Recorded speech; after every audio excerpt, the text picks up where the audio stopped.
Shalom, a paz de Deus.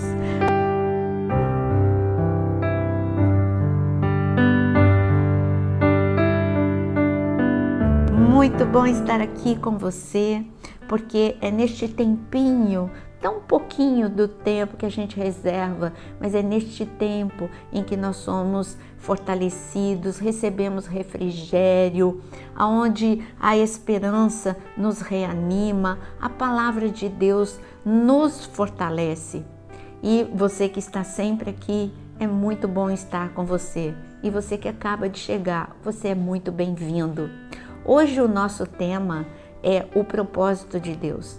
Muitas vezes os homens pensam que os nossos propósitos são os propósitos de Deus. Não, a nossa forma de pensar, ela é muito limitada e Deus olha através das gerações. O seu plano é completamente perfeito. Ele tem um propósito que nós não entendemos.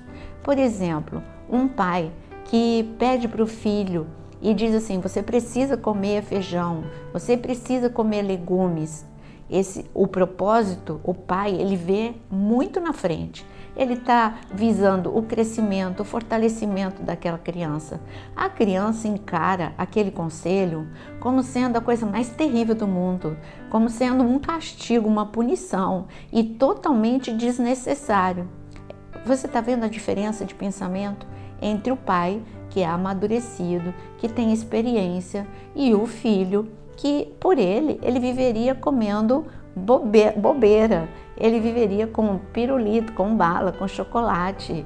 Não, mas é a mesma coisa. Não é a mesma coisa. A mesma coisa Deus faz conosco. O propósito dele é muito superior ao nosso. A nossa mente é muito limitada. Quando o Senhor foi dar uma mensagem de livramento para aqueles que estavam no Egito, eu garanto que quando eles ouviram Moisés, eles achavam que ia acontecer de imediato e de que Deus iria destruir todo o Egito de imediato. Mas a mensagem de Deus eles não ouviram direito. Deus disse que haveria um processo em que ele enfraqueceria as trevas e fortaleceria o povo de Deus. Deus é soberano. Se ele quisesse, ele teria destruído de uma vez só, desde o início, todos os deuses do Egito, Faraó. Mas, na verdade, o propósito de Deus não era só destruir os deuses do Egito, mas era fortalecer o seu povo.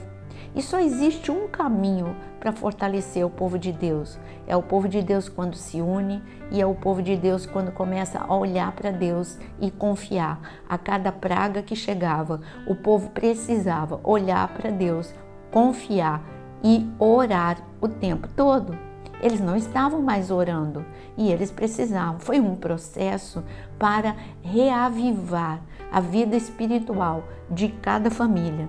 Cada família precisou aprender que eles precisavam, para sair do Egito, eles precisavam do sangue do animal, do sangue do cordeiro, para proteger a sua casa.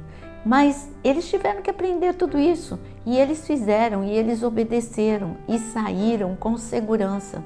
O que Deus está querendo nos ensinar, o propósito de Deus neste momento, sobre a sua vida, sobre a sua família, é você reativar a sua vida de oração, ficar mais fortalecido e contemplar a proteção de Deus sobre você. Você não viu que o Salmo 91 é isso mesmo que fala? E olha que o Salmo 91, ele foi escrito no tempo mesmo da saída do Egito. E ali ele fala, você vai ver com os seus olhos, você vai contemplar com os seus olhos o livramento de Deus. É uma situação, o Salmo todo, ele fala de uma situação caótica, mas do livramento e da salvação em todas essas situações. O propósito de Deus com você é levá-lo cada dia mais para perto dele, para você poder refletir a glória dele no meio da sua casa, no meio do local onde você trabalha, onde você estuda, e sem muito falar, só transparecendo a glória de Deus. Todos verão que no meio do tumulto você tem paz. Todos verão que no meio da impossibilidade Deus vai agir na sua vida.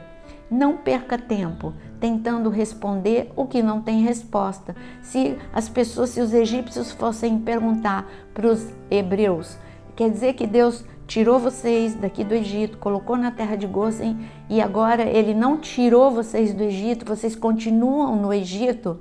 Ninguém respondeu nada, porque não tem resposta. Deus está no controle. Eu garanto que todos só deveriam responder isso. Deus está no controle, Ele prometeu, Ele vai cumprir, ainda que aos olhos humanos tudo esteja tumultuado e sem solução. Então eu gostaria de ler neste momento, abra Romanos capítulo 8. Eu sei que você canta este versículo tem músicas feitas com este versículo. Eu sei que você conhece de cor, mas eu quero que você leia nesta manhã para meditar. Romanos capítulo 8, versículo 28. Sabemos que todas as coisas cooperam para o bem daqueles que amam a Deus, daqueles que são chamados segundo o seu propósito. Deus tem um propósito na sua vida. Primeira coisa que você precisa aprender nesta manhã: você foi chamado por Deus. E se você está aqui nessa manhã, é porque você está respondendo ao chamado dele.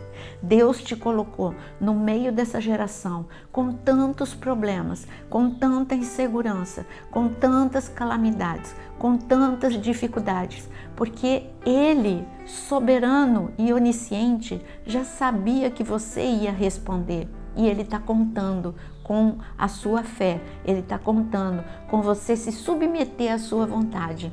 Então, Deus tem um propósito. O propósito na vida de Moisés não era Moisés ser destruído, era Moisés ser canal do avivamento para aquela geração, era Moisés ser um canal de bênção para a sua própria família e para a família de muitos ali no Egito. Então, Deus tinha um grande propósito, Deus tinha um propósito de Moisés conhecer de perto a glória de Deus. Este é o propósito. Assim como Moisés, Deus tem um propósito com a sua vida. É você brilhar no meio da escuridão. É você se levantar no meio da sua casa e proclamar diante do caos a vitória e proclamar o poder de Deus e a reversão de Deus sobre situações irreversíveis. É isso, esse é o propósito de Deus. E está escrito que todas as coisas cooperam para o bem. Até mesmo Faraó ter endurecido cooperou para o bem, porque todos viram milagre após milagre ali no Egito.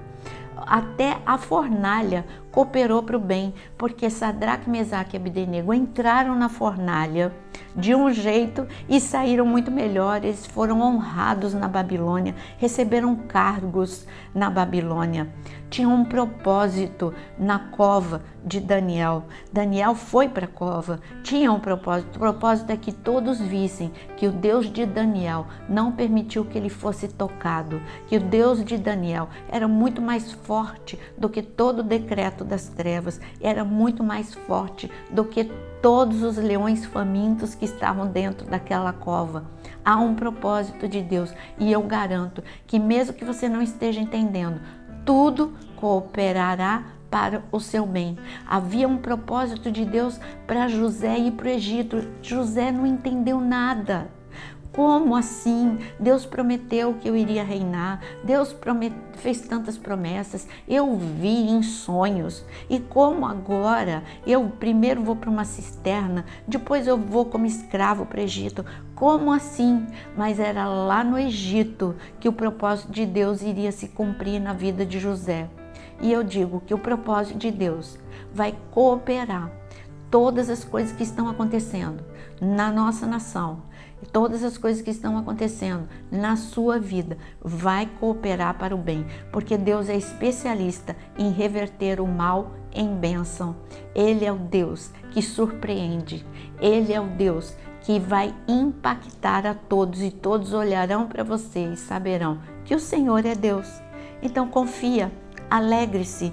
Eu vou repetir para você: todas as coisas cooperam para o bem daqueles que amam a Deus. Você ama a Deus? Então tenha certeza, todas as coisas cooperam para o bem. Neste momento que nós vamos orar, Você agora compartilha já a oração com alguém, porque essa oração vai chegar até uma pessoa que está confusa, abatida, não entendendo as coisas que estão acontecendo. Não importa o que está acontecendo, importa que há um Deus que declarou que todas as coisas vão cooperar para o teu bem. A cruz cooperou para o bem da humanidade. A cruz foi confusão e aparentemente derrota, mas até hoje nós celebramos a vitória da cruz. Tenha certeza, Deus está contigo. Mas agora coloca o teu impossível aí. Escreve nos comentários, escreve no teu caderno de oração. Tenha fé, não fique abalado. Confie, faça como Jó. Se levante no meio do caos e diga: eu bem sei que o meu Redentor vive. É essa a declaração que você tem que fazer hoje. Vamos orar neste momento. Senhor Deus maravilhoso, poderoso, Deus que está no controle de todas as coisas, Deus que não deixa cair por terra as suas próprias promessas, Deus que faz com que todas as coisas cooperem para o bem daqueles que estão olhando para Ti. Senhor, muitas pessoas estão angustiadas, perplexas, mas o Senhor está no controle. Por isso, em nome de Jesus, estende a Tua destra em direção à nossa nação, estende a Tua destra em direção a cada família que aqui está orando. Coloque em ordem, eu clamo em nome de Jesus, tudo que está em desordem. Oh Senhor, que todos possam ver que o Senhor está agindo em nossas vidas. Senhor, eu quero pedir nesta manhã uma proteção sobrenatural sobre todas as famílias aqui representadas. Eu clamo também uma unção de prosperidade sobre todos, socorro no meio da angústia. Senhor, que haja provisão no meio da escassez, que haja unção de cura no meio da enfermidade. Senhor, que haja unção de paz no meio do conflito. Em nome de Jesus, Senhor, socorre o teu povo que olha para Ti e busca refúgio em Ti. Em nome de Jesus. Amém. Que o Senhor te abençoe. Graça e paz para todos.